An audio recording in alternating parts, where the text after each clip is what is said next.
Kabihag na ko.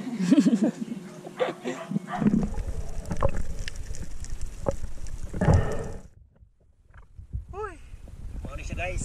Ato ang Yo, good afternoon mga ka-venture. So, punta tayo sa dagat. Subukan nating mag-dive ngayon. Baka mayroon tayong mahuling isda. Balik naman tayo dun sa ating old spot. Old spot natin na kahit na may maraming namamana ay may mahuhuli pa rin tayo. Kahit na maliliit. At saka mayroon ding malalaki. Ayan si Carlo, naabutan natin na nag-dive. So, hindi pala tayo nagdala ng fence. Dahil yung fence lang niya yung gamitin natin. So, sumama lang ako sa kanya habang siya ay sumisisid. So, inaantay ko lang na uuwi na siya. Tapos ako na naman. So, dito ako na yung namamana. Hindi ako nagdala ng floater at buya. Kasi nga, ang target natin ay yung pangalabahita na nasa bababaw lang.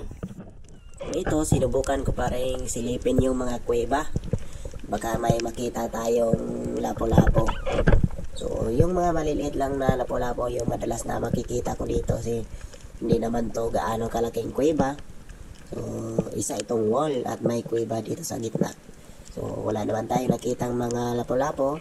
At wala akong napansin na gumagalaw. Nakakaiba yung mga triggerfish. So, balik na lang tayo. Ahon na lang ulit tayo. At ayun na nga, nakadali tayo ng isang big mouth mackerel. 5 silang magkasama at hindi rin sila masyadong magkadikit kaya hindi natin na double shot. Hindi rin naman sila gaano karami. Goods na rin to. Masarap na ito sa tinola. Hindi na tayo ma-zero nito.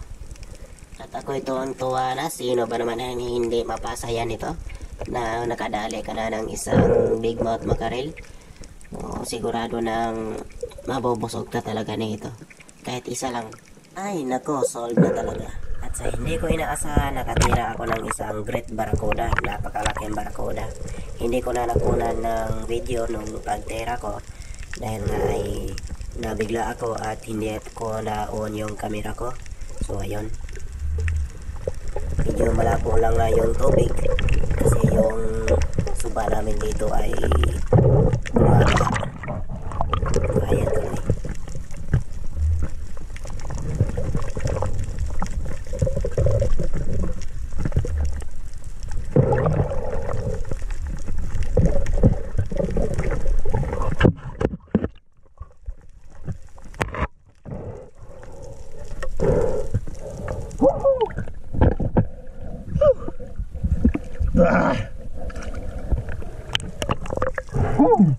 Kagilid.